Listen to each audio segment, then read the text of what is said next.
Boa noite para todo mundo. Eu sou a Giovana. Já peço desculpas, minha dicção não está tão boa. Eu fiz uma operação nos dentes, então estou falando meio esquisito. Mas hoje eu vim apresentar para vocês o curso de direção de atores aqui da ABC. É a 9ª edição desse curso. Eu comecei a dar essas aulas em 2021 ou 2022. Eu vou fazer uma apresentação sobre mim no final aqui do encontro, mas eu sempre gosto de começar falando sobre o curso, sobre a ementa, e a qualquer momento, se alguém tiver alguma dúvida, só me chamar que a gente já conversa. Se não, no final também abro para dúvidas. Esse é um curso online, ao vivo. São 6 encontros de 3 horas cada, então ao todo são 18 horas de conteúdo. E é um curso teórico, mas muito voltado para a realidade prática do set de filmagem. Então, a direção de atores, evidentemente, tem muito a ver com a oportunidade de praticar, do contato com os atores, né? E o presencial é maravilhoso por conta disso.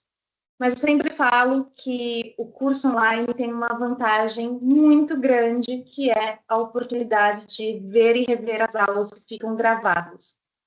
E eu gosto de começar falando isso porque é muito conteúdo. São 3 horas de aula, né, por encontro, e assim, é muita coisa.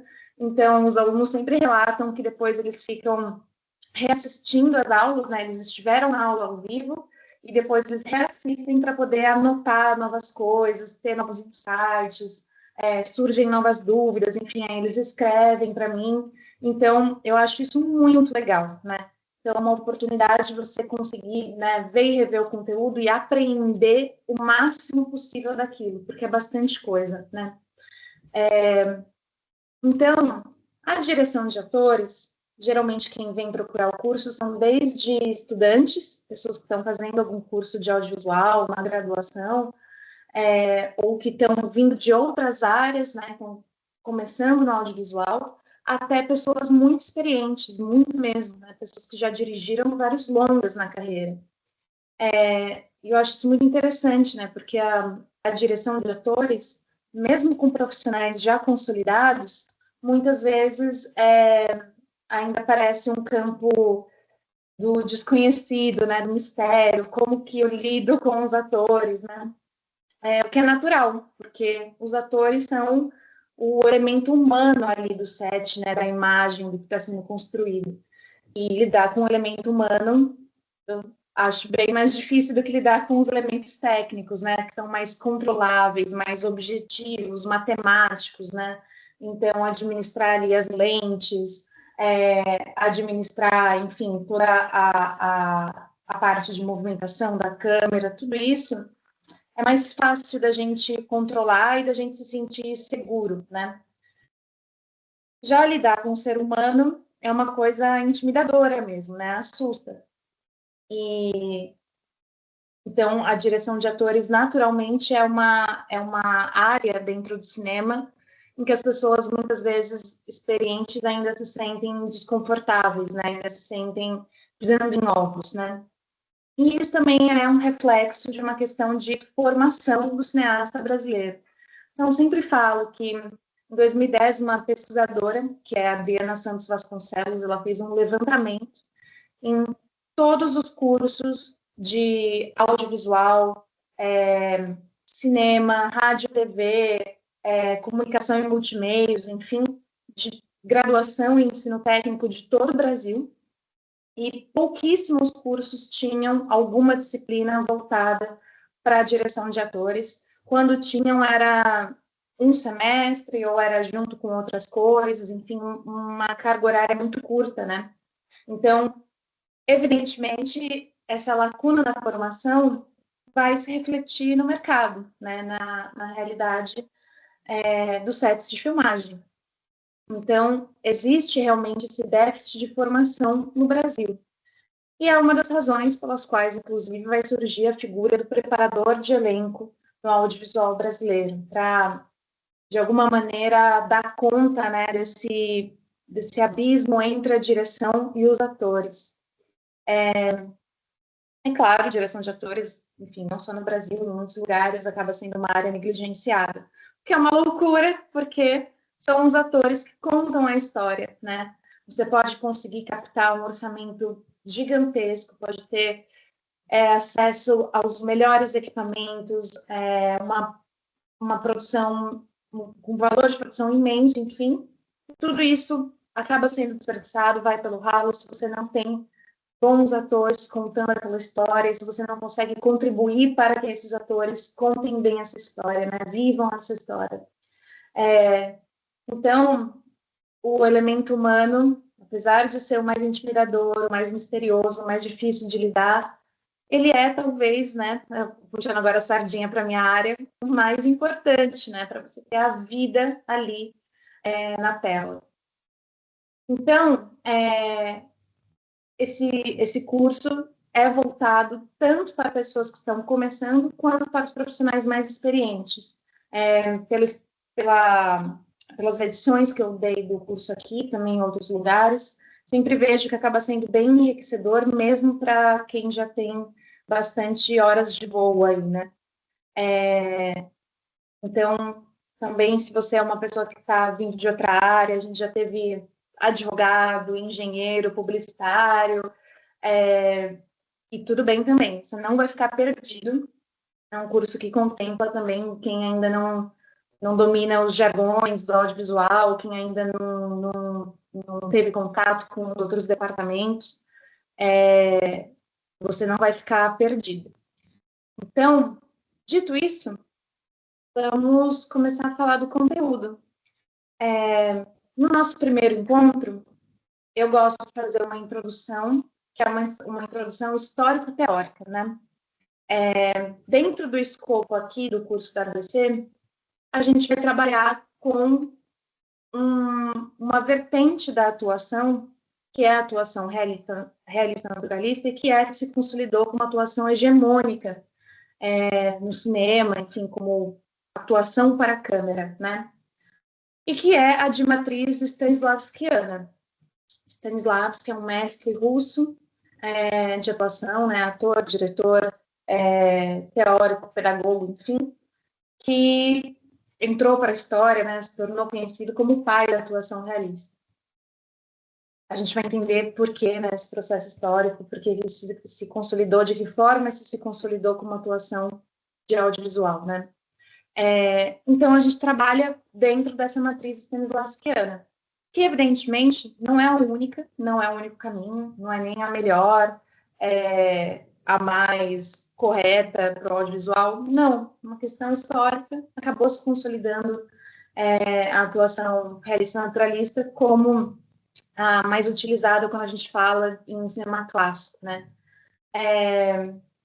Então, a gente vai trabalhar a partir de Stanislavski. Então, eu dou essa introdução sobre o que é a atuação stanislavskiana, como que ela se diferencia de outras linguagens, de outros caminhos e até de outras ideologias, né, de atuação, de outros olhares sobre o que é o papel do ator, o que deve fazer um ator, né, quais são os melhores caminhos para um ator. Então, a gente parte dessa compreensão do ofício mesmo, né? Então, não tem como a gente dirigir alguém se a gente não tem a menor noção do que faz um ator, né? Quais são os mecanismos, os recursos aos quais um ator recorre, o que ele tem à disposição no ofício dele, no dia a dia dele, enfim. Então, a gente começa desses pilares teóricos de Stanislavski, e depois eu dou um apanhadão histórico, que é uma trajetória de como a gente sai ali da Rússia do final do século XIX, como que tudo isso, né, de Stanislavski veio parar no Brasil de 2024, né? Então, a gente começa falando do percurso de Stanislavski vindo para os Estados Unidos, em 1923, 1924, a turnê do Teatro de Arte de Moscou.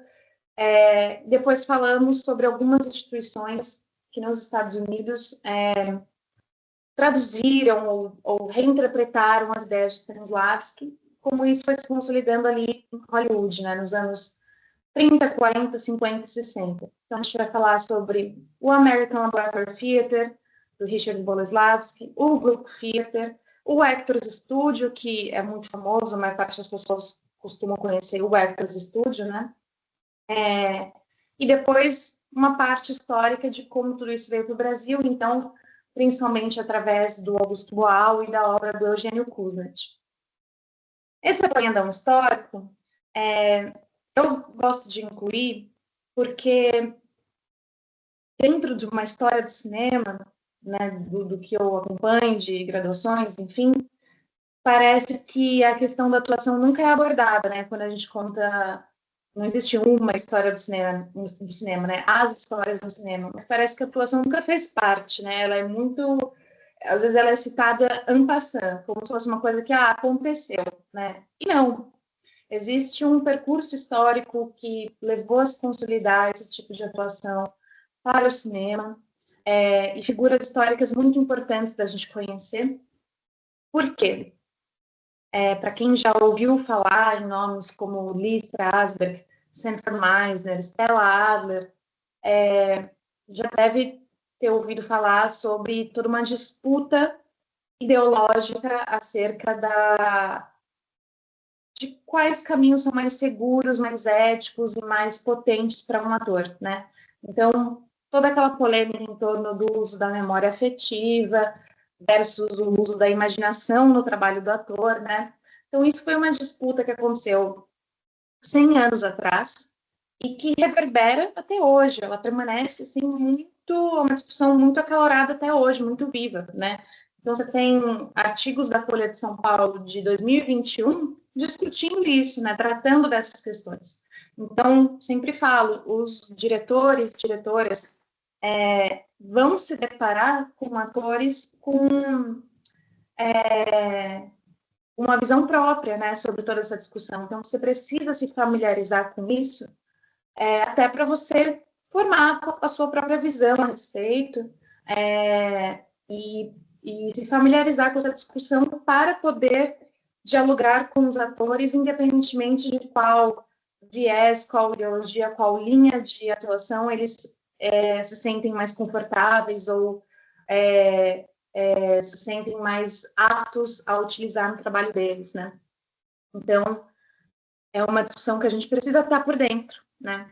Então, por isso, a gente faz essa volta 100 anos, né, atrás, porque é algo ainda realmente muito presente, debatido em sets de filmagem brasileiros até hoje, né? Então, e é uma discussão que, infelizmente, tem muita desinformação associada a isso, né? Então, a própria memória afetiva todo um campo assim super polêmico, cheio de fake news históricas aí que acabaram se consolidando e que hoje, com novos trabalhos que vêm sendo publicados, novas traduções, enfim, acadêmicos se debruçando sobre isso, a gente está desfazendo alguns desses enganos históricos. Então, dá para a gente pontuar algumas coisas que são realmente factuais, né? Então, olha, isso aqui é verdade, isso aqui não é. Mas existe todo um outro campo dessa discussão, que é uma questão de uma visão, né? Uma visão sobre a arte do ator, enfim, que não tem um certo e errado, né? Então, eu gosto de introduzir essa discussão para que vocês possam formar aí a visão de vocês e pelo menos, assim, formar uma opinião informada, né? Sem cair aí em desinformação, sem saber as coisas pela metade, que essa discussão, infelizmente, está bastante cheia disso. Então, depois desse apanhadão histórico, de novo, vamos mergulhar mais nesses pilares teóricos do ofício. Então, esclarecer direitinho o que é a memória afetiva, de que forma ela surgiu ali no trabalho de Stanislavski, de que forma ela foi sendo revista e adaptada nos Estados Unidos, ali na década de 20, de 30.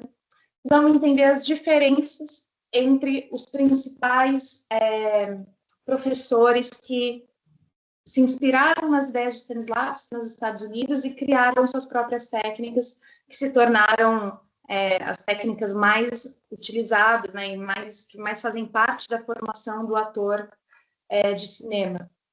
E, como eu falei, são o Lee Strasberg, a Stella Adler e o Sanford Meisner.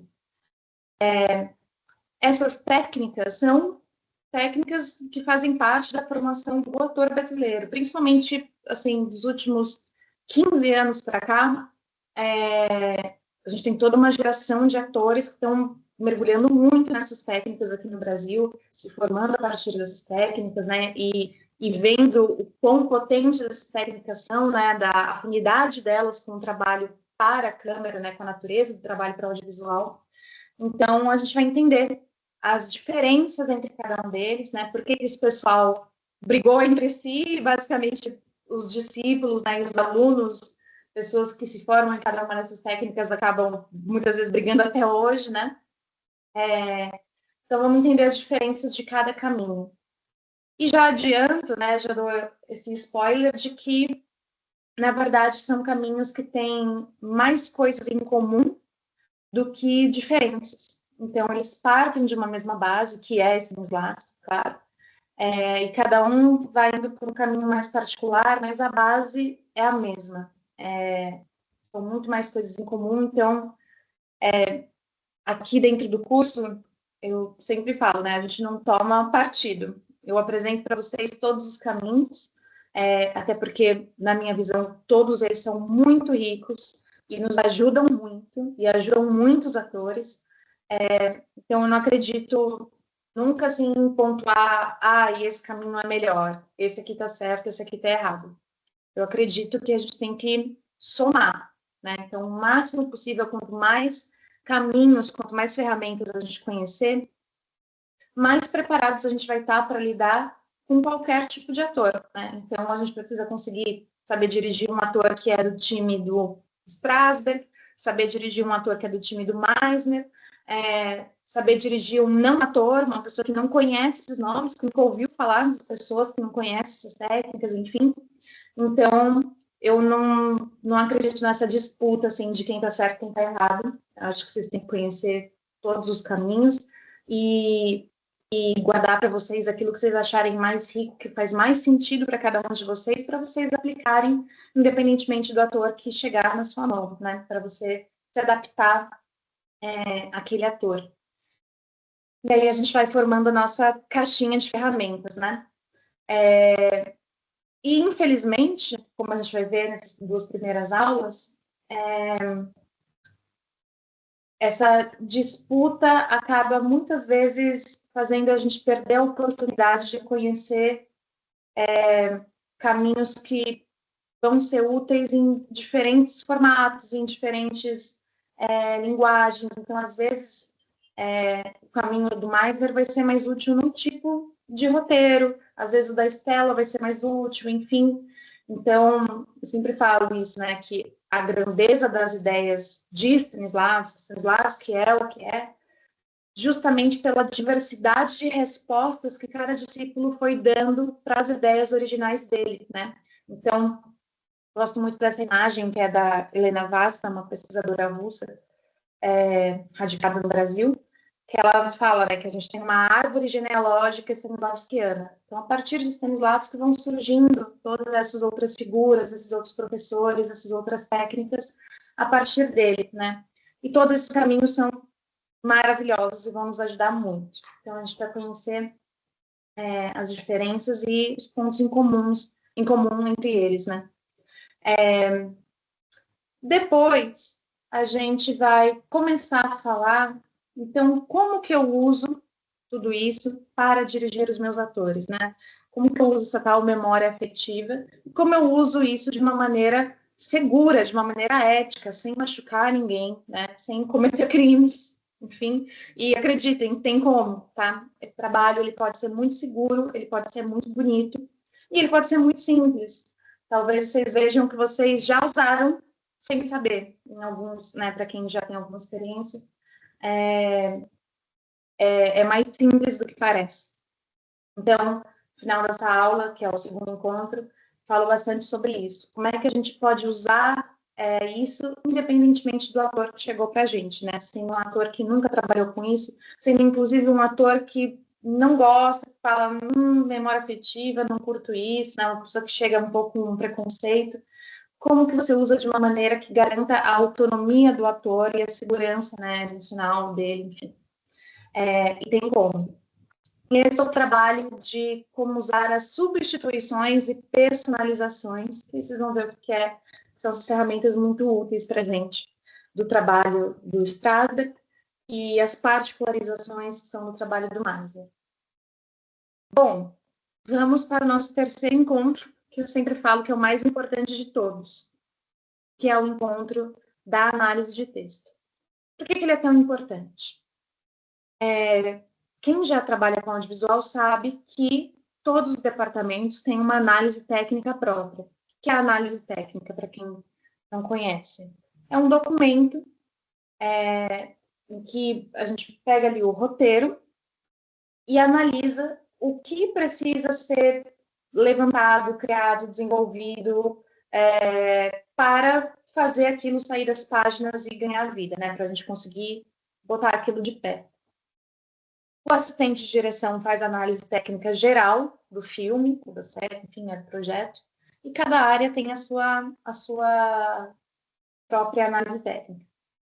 Muita gente não sabe, mas existe uma análise técnica do departamento de direção e preparação de atores, que é uma análise técnica que vai ser a base para tudo que a gente vai fazer depois, né? Para conseguir dialogar com o nosso ator, para ter vocabulário em comum com o nosso ator.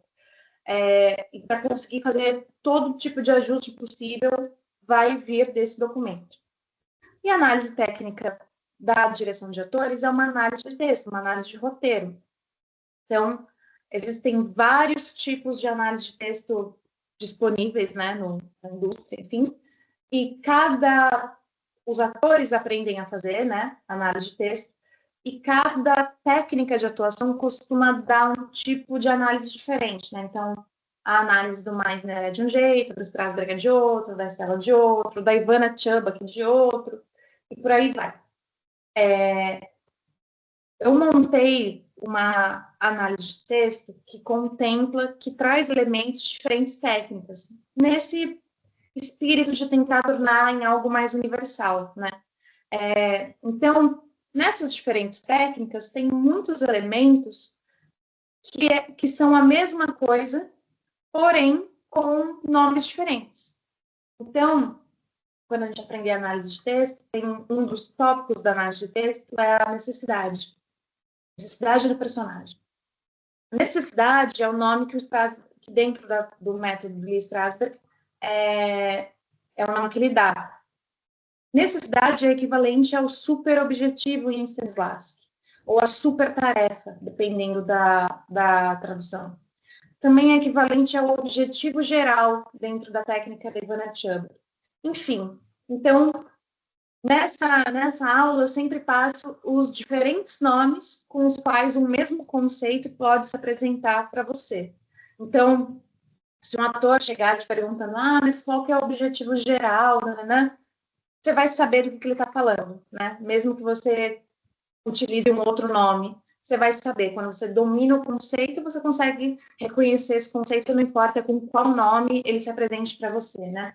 Então, é uma análise de texto que é mais universal para contemplar o máximo possível de técnicas nas quais o seu ator pode ser formado, para que você tenha vocabulário para falar com todo o seu elenco, né?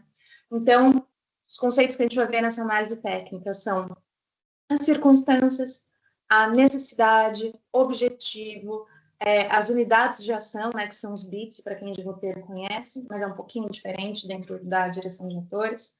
Então, os bits, os verbos de ação, as atividades e o evento. Então, esses são os conceitos que a gente vai aprender. Então, uma aula só sobre essa análise técnica, para que vocês dominem bastante essa ferramenta, que vai ser a mais importante de todas. E eu sempre falo, não é uma análise para fazer e ficar bonitinha no caderno, né? Que lindo, eu sei analisar um roteiro, eu conheço muito bem o roteiro que eu estou dirigindo. Não, é realmente uma ferramenta útil, uma coisa que você vai levar na sua mão no set de filmagem, que você vai usar todos os dias, assim, é cotidiano você usar o levantamento que você fez nessa análise, né? Então, é a ferramenta mais importante, a base de tudo, a gente começa daí. E essa análise de texto, depois vocês também vão ter uma atividade prática, individual. Cada aluno faz uma análise de texto e me manda.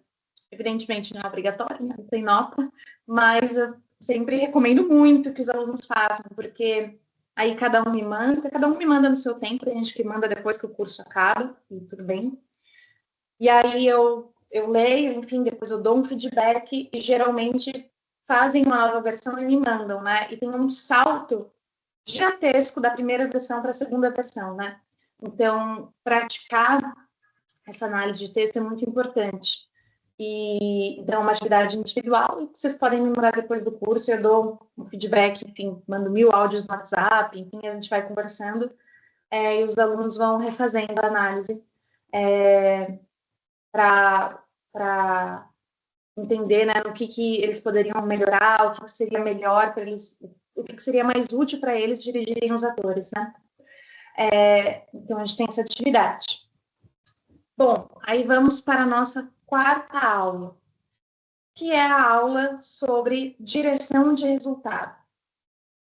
E direção de resultado parece uma coisa boa, né? Então, vou dirigir, terei resultados. Mas não. Direção de resultado é um termo pejorativo, né? É uma coisa ruim, é algo que a gente deve evitar fazer.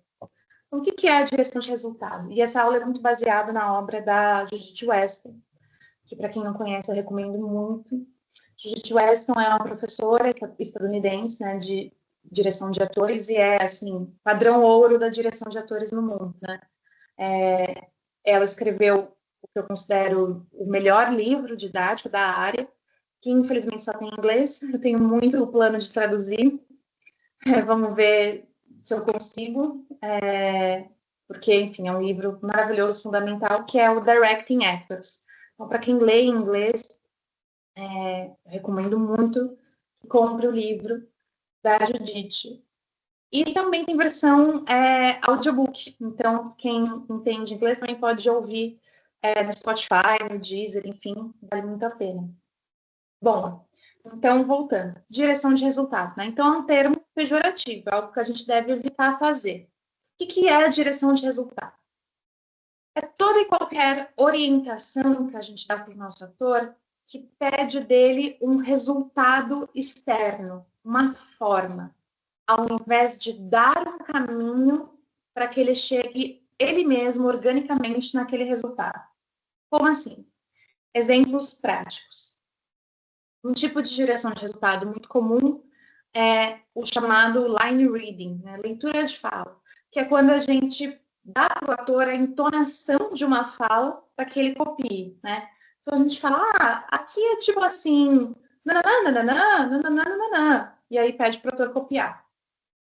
Outro tipo muito comum, dirigir a partir de emoções. Então, aqui você tá brava e aqui você começa a ficar triste, né? Aqui você faz uma cara de perdida. Aqui você pode dar uma chorada. Enfim, tudo que pede emoções para o ator. O famoso mais, menos, maior, menor, um tipo de direção de resultado também.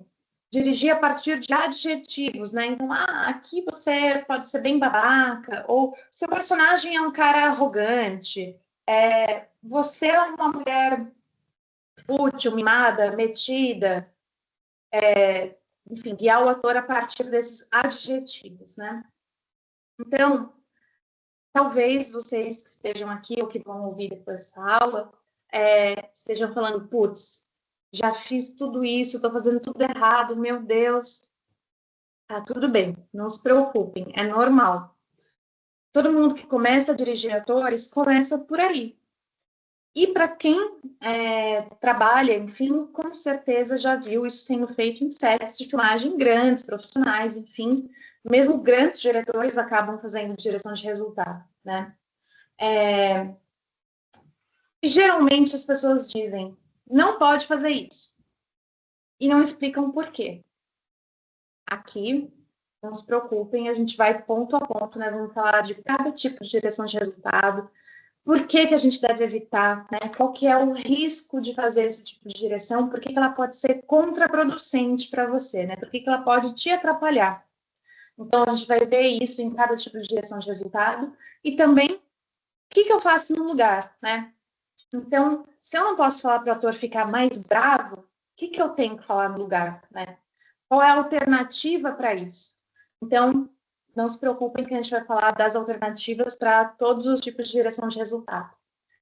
Para que vocês expandam esse vocabulário. Porque a verdade é que qualquer leigo vai dirigir atores falando isso. Então, se eu for agora, né, na rua, no metrô, sei lá, pegar duas pessoas e falar, gente, sei lá, 10 mil reais para vocês pararem a vida de vocês agora e dirigirem aqui uma ceninha comigo. Então, é um casal, são esses dois atores aqui, a gente vai fazer a briga do casal. Essa é a cena. E aí pede para essa pessoa leiga dirigir. Ela vai dirigir falando tudo isso. Então, aqui eu acho que você tem que estar mais brava com ele, aqui eu acho que você fica triste, você se emociona, então seria bom se você chorasse. Achei que tá demais, tem que ser um pouco menos. A pessoa vai dirigir falando isso, né?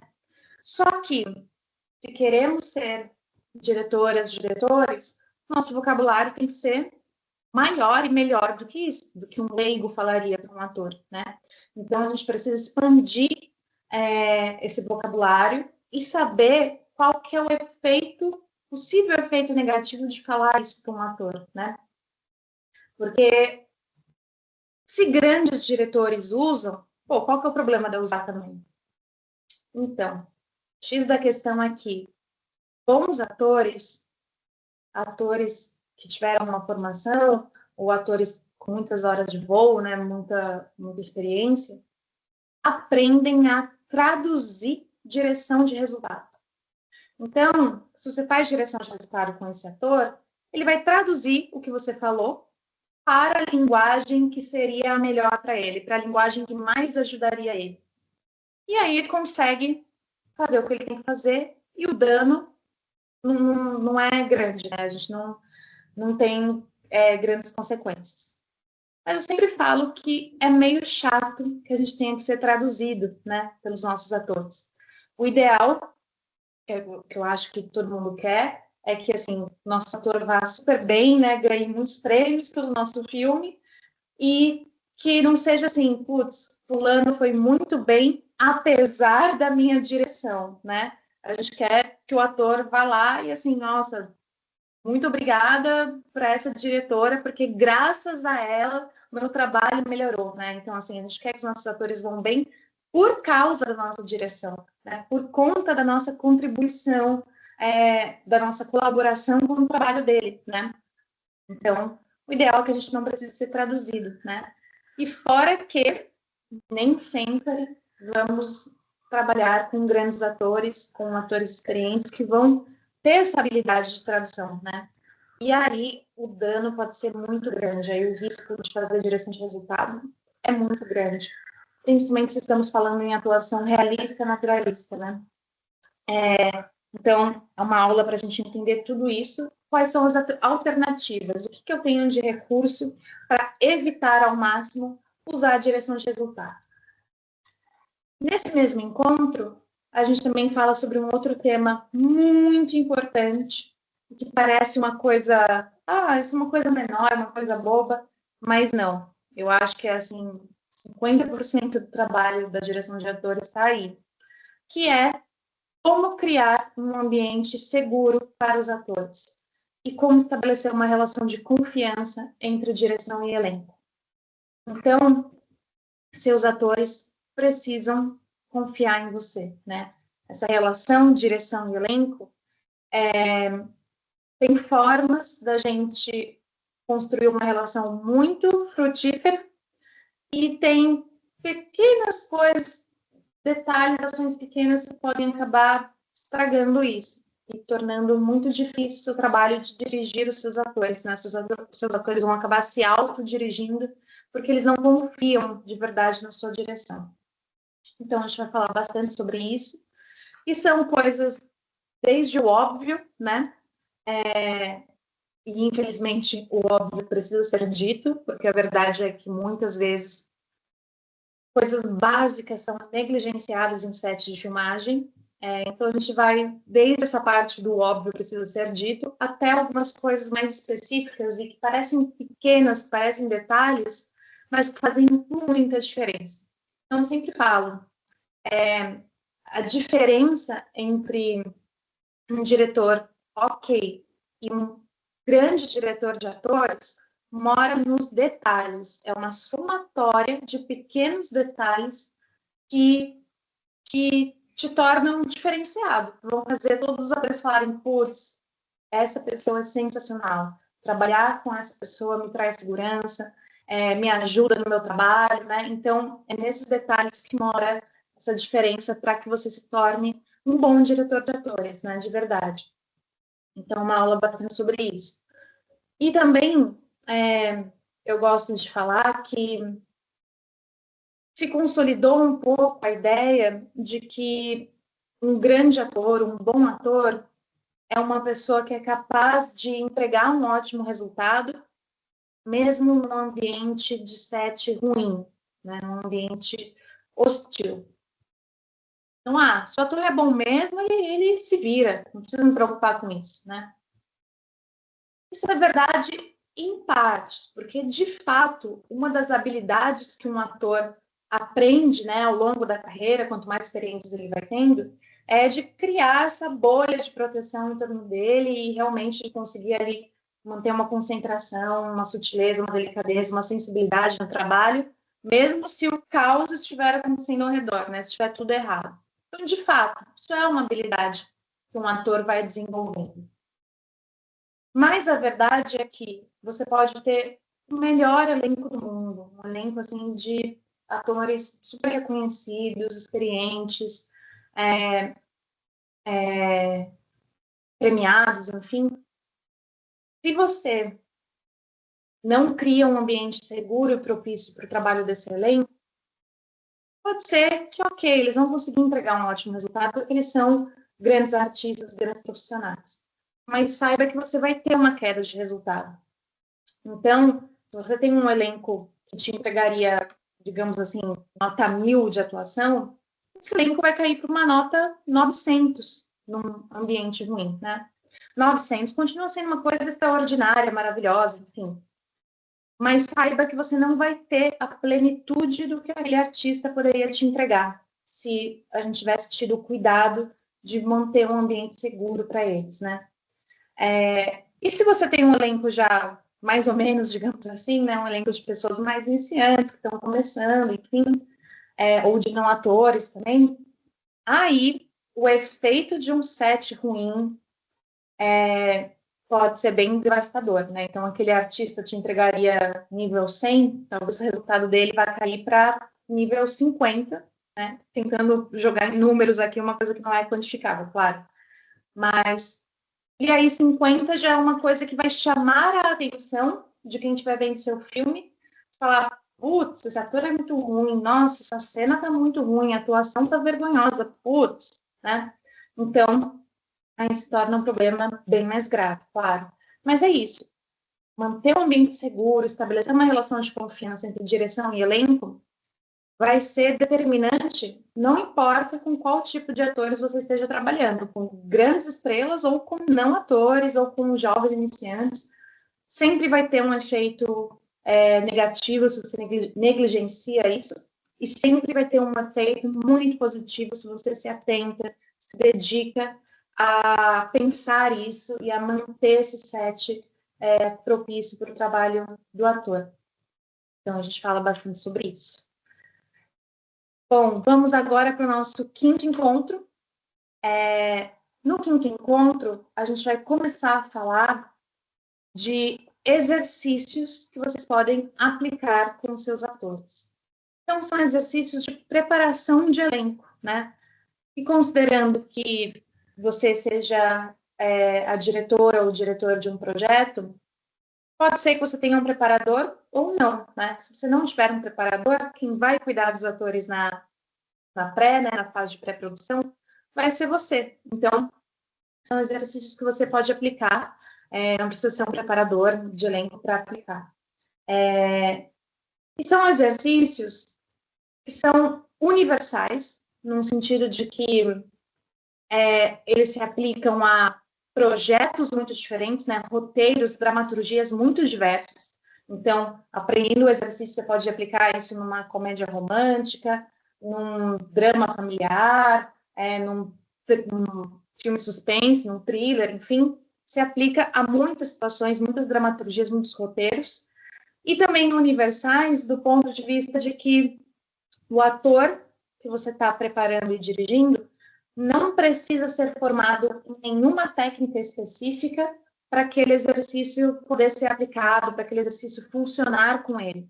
Então, são exercícios que são efetivos para não atores, para crianças e para atores profissionais que já têm uma técnica de trabalho, um método que eles gostam mais, enfim. Então, são exercícios que você pode aplicar com todo mundo, né? E exercícios que eu considero bastante seguros e que eu sempre falo quais são as medidas, os cuidados extras, né, de segurança para que a aplicação seja uma aplicação ética e gentil com todos os atores, né? Então, são exercícios que eu passo bastante e que eu vejo, os alunos sempre relatam, né? São exercícios que dão muito resultado, né? Eu falo, né? Parece mágica. E eu falo, meus alunos, eu vou fazer a minha apresentação no final do encontro, mas eu passo esses exercícios para alunos de 20 anos, pessoas que estão na graduação de cinema, né? Então, mesmo alguém ainda muito jovem, muito inexperiente, consegue aplicar os exercícios do jeito que eu passo, né? Eu dou todo passo a passo certinho. Depois vocês vão ter bastante material escrito, que eu passo vários slides depois para vocês poderem rever e para ser um jeito fácil, assim, um resumo rápido para vocês lembrarem dos exercícios, enfim. Então, tenho bastante segurança de dizer que vocês vão saber aplicar, vão poder depois utilizar nos projetos de vocês, muitas vezes. E esses exercícios são exercícios que, principalmente, né, um dos focos deles é criar relação entre personagens, né? Então, uma das missões que a gente tem na pré é criar a relação entre os atores. Então, são pessoas que se conhecem no dia, numa semana, e na semana seguinte eles estão ali, precisam convencer a gente desde a primeira diária de que eles são um casal que está junto há 20 anos, ou há 5 anos, ou que eles são pai e filha, que são irmãos, que são melhores amigos, né? Enfim. Então, exercícios para criar relação, as relações de personagens do roteiro, exercícios para ajudar o ator a se conectar com situações de alta carga dramática. E são exercícios base que depois você consegue adaptar e criar versões a partir deles, né? Acho que ao todo são uns 6, 7 exercícios, mas que eles se desdobram em muitas possibilidades depois. Falo também sobre, nessa aula, né, nesse quinto encontro, sobre como a gente conduz os encontros de ensaio com os atores, desde uma leitura de mesa até as improvisações para levantamento de cena, né, quando a gente de fato começa a levantar e ensaiar as cenas do roteiro. Então, esse passo a passo, né, pequenos detalhes, pequenas estratégias de como conduzir bem um ensaio, né? A gente vai falar bastante sobre a análise ativa, né? Que é também uma das principais contribuições de Stanislavski, né? Então, como a gente conduz bem esse processo, né? Então, leitura de mesa é uma coisa que todo mundo faz, todo mundo, entre aspas, sabe como fazer.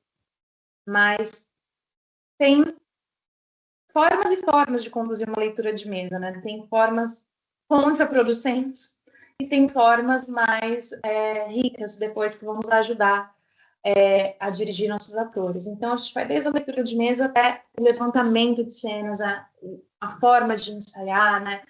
Como que a gente vai juntar o ensaio de marcação sem negligenciar a atuação, sem abrir mão daquela impressão de improviso, né? Enfim. Então, tudo isso é o tema da análise ativa. A gente vai ver em detalhes o que é a análise ativa, mas basicamente é improvisar, né? Levantar a cena. É um etude, né? Um estudo da cena de pé, em ação, né? Então, lembrando ali da nossa terceira aula, a gente aprende como fazer a análise técnica, que é uma análise de texto, uma análise mais passiva, né? Uma análise mais intelectual do material daquele roteiro. A análise ativa é uma análise, como diz o nome, né, ativa, não é passiva. Então, ela é de pé, em movimento, em vida, né, em ação, com os atores descobrindo no corpo, né, o que funciona, o que não funciona, descobrindo os caminhos da cena ali, né. Então, a gente vai se dedicar a conversar sobre como conduzir isso bem, né, e em diferentes situações, diferentes em que a gente quer ter mais improviso, situações em que a gente quer ser mais rigoroso com o uso do texto, né? Então, a gente vai passar por diversas necessidades que você pode ter na sua pré. E aí, vamos para o sexto e último encontro, que é um encontro sobre preparação de elenco em si. Então, eu falo um pouco sobre como se organiza, né, o preparador de elenco dentro de uma produção. Então, o que se espera de um preparador, onde começa e termina as funções do preparador de elenco em relação às funções da direção, né? Que formas que modos de produção a gente tem, né, nessa relação preparador-diretor, quais são as etapas de uma preparação de elenco. E também falamos sobre o histórico, né, o surgimento dessa profissão no Brasil, e a gente faz uma reflexão sobre a que necessidades o preparador veio atender, né? Por que a gente tem a preparação de elenco no Brasil? E tem toda uma discussão sobre a preparação, né? O quanto ela é uma terceirização da função do diretor, o quanto ela é sinônimo de um diretor que não sabe dirigir atores ou que não quer lidar com atores, né? Enfim, essa função no audiovisual, ela sempre foi e ainda continua bem menos hoje em dia, mas ainda continua polêmica, em certa medida, né? Mas hoje, a imensa maioria das produções brasileiras, séries, longas, novelas e, inclusive, curtas, né? Tem um preparador de elenco, né? Então, a gente vai discutir sobre o surgimento dessa profissão no Brasil, no audiovisual brasileiro, e que significa, inevitavelmente, falar sobre a Fátima Toledo.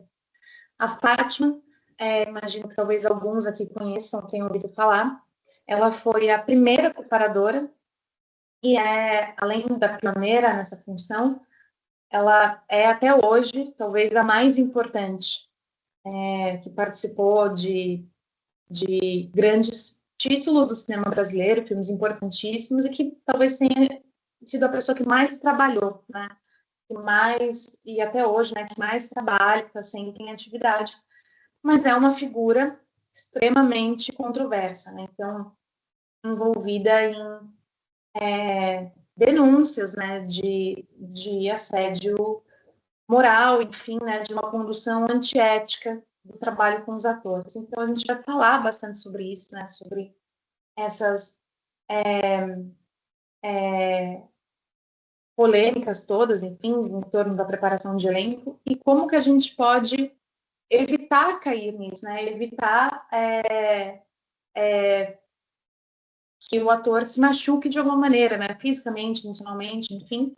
Então, a gente fala bastante sempre, né, reforçando algo que já começa nas aulas anteriores, quando eu falo sobre como aplicar os exercícios, mas como que é uma condução ética e segura, especialmente como que é uma condução ética e segura quando a gente fala de não atores, que são muitas vezes, né, no cinema brasileiro, pessoas com algum tipo ou algum grau de vulnerabilidade social, especificamente como manter uma condução ética com crianças, né, que cuidados especiais a gente precisa ter, enfim.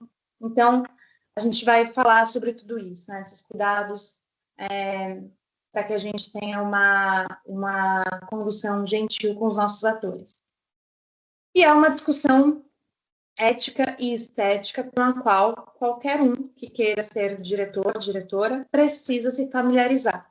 Até para vocês saberem e começarem a escolher, enfim, se vocês gostariam de trabalhar com um preparador de elenco, em parceria com um profissional de preparação, ou se vocês vão conduzir a preparação de elenco vocês mesmos, né? Se é um preparador que vai para o set, que não vai para o set, enfim, não tem certo e errado, tá? Não tem um modelo melhor ou pior. É o caminho que cada um vai encontrar, né? Existem grandes diretores que sabem dirigir ator, que gostam de dirigir ator e que trabalham em parceria sempre com preparadores de elenco. Então, uma coisa não anula a outra, tá? E, evidentemente, aqui no curso também vem bastante gente que quer ser preparador, né? A gente vai falar também um pouco sobre a função do coordenador de intimidade, que é uma função recém-surgida, né? Não só no Brasil, mas mesmo no mundo, é uma função ainda recente, que é esse profissional responsável por coordenar qualquer cena de nudez, intimidade entre atores, mas também considerando a intimidade, qualquer coisa que pode vir a ser um gatilho íntimo, um gatilho psicológico para o ator, né? Então, a gente também fala um pouco sobre essa função, embora não seja o tema do curso, né? Mas só para reforçar o quanto essa discussão sobre uma conduta ética com o elenco, o quanto ela é importante, o quanto ela é cada vez mais presente no audiovisual, o quanto ela está se refletindo em legislação, em contratos, né, em compliance, tudo, porque, enfim, ela é fundamental para que a gente não repita erros do passado, né? Então, acho que falei tudo da ementa, o percurso do curso é esse. Essa ementa tem detalhes também lá na página da ABC. Dúvidas por enquanto? Quem está aí? Sim, não? Tá bom.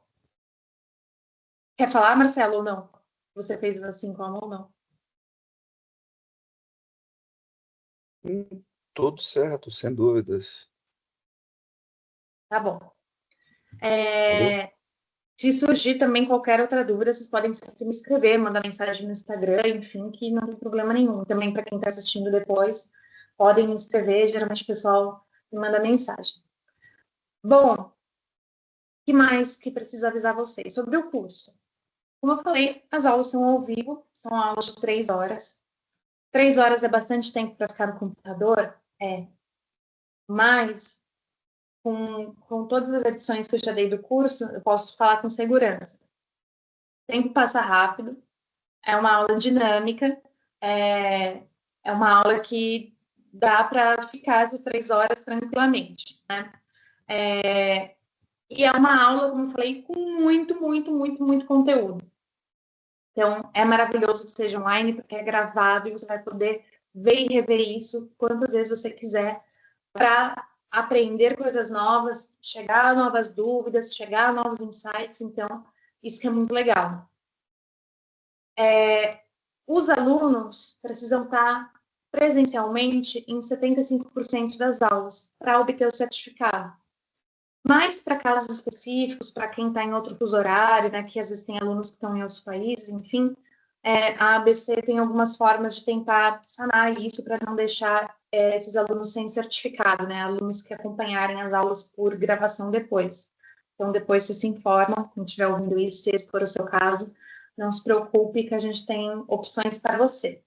Mas o mais legal é que vocês estejam ao vivo para poder tirar dúvidas, porque aí eu uso vocês para dar exemplo, enfim, dos exercícios, de como fazer. Então é sempre mais legal acompanhar ao vivo.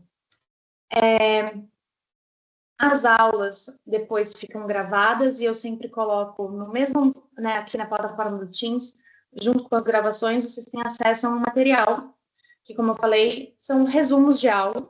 Eu não dou aula com os slides durante a aula, porque eu acho que fica chato e fica uma distração, assim, só um texto na tela. Então, mas eu sempre coloco depois, né, para vocês terem esse resumo e essa coisa mais fácil, né, de você, às vezes, estar começando um projeto novo, poder bater o olho, pegar, né, reler os slides, lembrei, e poder utilizar. Então, eu compartilho todo esse material com vocês. E eu sempre falo, uma vez aluno, sempre aluno. Então, quando vocês precisarem depois, essa é uma relação que não se encerra no final das aulas. Então, os alunos depois me escrevem, me pedem ajuda, consultoria para preparação de elenco dos filmes que eles estão fazendo, enfim. Então, a gente sempre vai ter essa relação. Quando vocês quiserem, estou aqui para vocês para ajudar sempre. Então, é uma relação que continua aí para depois. Que mais de avisos gerais? Bom, a gente começa as aulas na quarta que vem, né? Então, daqui a uma semana. E a gente termina em 4 de dezembro, porque uma das aulas vai cair num feriado, né? Quarta-feira é dia da consciência negra. A gente vai ter um grupo de WhatsApp para avisos gerais, para vocês não perderem uma aula e também qualquer coisa vocês podem escrever por lá e mandar as atividades, né? Ou, como eu falei, da análise de texto. A gente vai se falando por WhatsApp, vou trocando áudios com vocês, enfim. Agora, que acho que já estamos terminando aqui o nosso tempo. Vou fazer uma breve apresentação sobre mim. Então, eu sou a Giovana, como eu falei, eu sou de São Paulo, moro aqui em São Paulo. Eu sou atriz, eu comecei a trabalhar como atriz ainda criança, comecei fazendo publicidade. E à medida que eu fui fazendo os comerciais, eu sempre ficava assim, vidrada nos bastidores, em quem estava dirigindo. Então, logo eu percebi que eu queria também estar atrás das câmeras, né?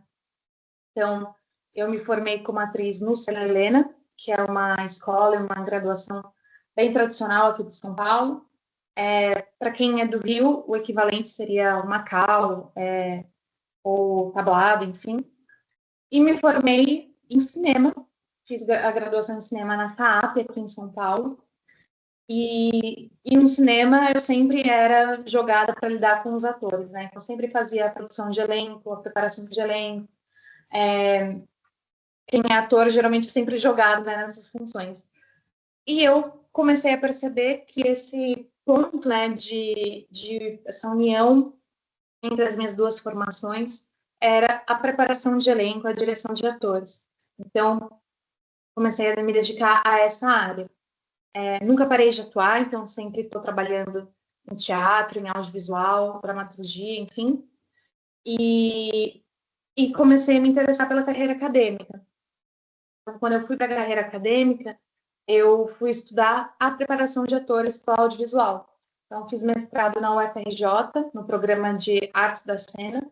O tema da minha dissertação é a preparação de atores no audiovisual, e eu emendei no doutorado, também na UFRJ, em Artes da Cena, com o mesmo tema de pesquisa. Especificamente no doutorado, eu estudo o trabalho da Fátima Toledo. Ela é o meu principal estudo de caso, né? Então, por isso que eu, né, falei aqui sobre a Fátima nessa ementa. A gente passa, né, pelo nome da Fátima porque é inevitável, né, o principal nome da preparação de elenco no Brasil. Eu comecei a dar aula junto com o mestrado, né, com o estágio de docência, então eu dei aula na graduação de Rádio e TV da UFRJ, lá não tem cinema nem audiovisual, né, Rádio e TV, dava aula de direção de atores. E depois comecei a dar aula em palestras, workshops, enfim, vim aqui para a ABC e me tornei professora da graduação de cinema da FAAP. Eu dou uma disciplina que é preparação de elenco e depois outra que é direção de atores, que é orientação do PCC. E também na graduação de produção audiovisual, que é a disciplina direção de atores também. Então, acho que é isso. Como eu falei, o curso é para você que é estudante, que está começando, para você que veio de outra área, para você que já é profissional. Eu sempre recomendo, não só, evidentemente, para quem quer ser diretor, preparador de elenco, mas eu também acho um curso fundamental para quem é AD, né, assistente de direção, para roteiristas, e para quem é produtor de elenco, né, ou agora diretor de elenco, que é o nome novo da função, né. Então, geralmente tem atores também na turma e costuma ser muito legal, né? Até porque eles costumam dar o depoimento, a experiência deles, do ponto de vista deles.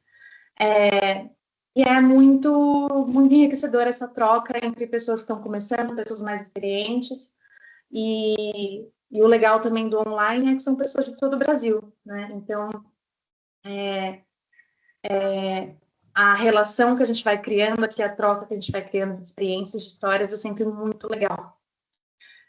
Bom, acho que é isso. Já que eu falei tudo, sempre esqueço alguma coisa, mas acho que o principal está aí. Se surgir alguma dúvida, me escrevam. Qualquer dúvida, podem me mandar mensagem. E espero que vocês que estão aqui, vocês que estão assistindo depois, possam fazer o curso e que a gente comece a se ver a partir da semana que vem. Sempre falo assim que eu sou acho que eu nem falei isso na minha apresentação, né? Mas eu tive a oportunidade de estudar com muitos preparadores, muitos diretores, que foram maravilhosos e cada um foi me dando novas ferramentas, expandindo, né, minha caixinha de ferramentas, como eu falo. E eu estou sempre estudando, fazendo cursos novos, né, porque eu acho que a gente tem sempre, né, quem é professor tem que estar sempre aprendendo. Mas o que eu quero dizer é, eu estou muitas vezes, em muitas situações eu estou também na função de estudante, né? Então, como alguém que segue estudando, eu tenho muito respeito pelo tempo e pelo investimento financeiro das pessoas, né? Então, eu acredito muito que quem faz o curso sai realmente preparado para dirigir atores, com ferramentas que são muito universais, que você vai poder usar nos seus projetos. E, evidentemente, como eu falei, direção de atores exige prática, né, para você ir pegando uma segurança, claro. Então, mas o que você sai do curso realmente te instrumentaliza, são coisas que você vai usar. Os alunos dão esse depoimento depois, tanto os alunos da graduação quanto os alunos aqui na ABC. Então, eu tenho muita segurança de dizer que vai ser proveitoso e que vai ser uma experiência que vai te agregar bastante. Então é isso, gente. Muito obrigada. Espero vocês semana que vem. Boa noite. Até.